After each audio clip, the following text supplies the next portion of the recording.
మనిద్దరి మధ్యలో ఏ జన్మలో ఏ తీరని రుణం ఉందో, మరెందుకు ఇంతలో ఈ బంధనం ఇన్నింతలు పెరిగిందో, అమాయకమైన నీ చిన్నారి నవ్వును ఏ తల్లి కందో, ఇటే నీ దారి ఉందని నిన్ను ఏ సుడి గాలి పంపిందో.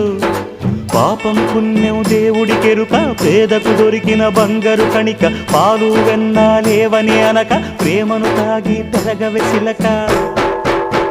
వలేసే పాడు లోకం కంటపడక ఉండు నాయనక, ఇలా నా గుండెలోనే గువ్వల కొలు ఉండిపోయింక. ఇటే పోస్తే ఎమున్నైనా నిలేస్తానే, మరింక ఏ కీడు నీ వంకరా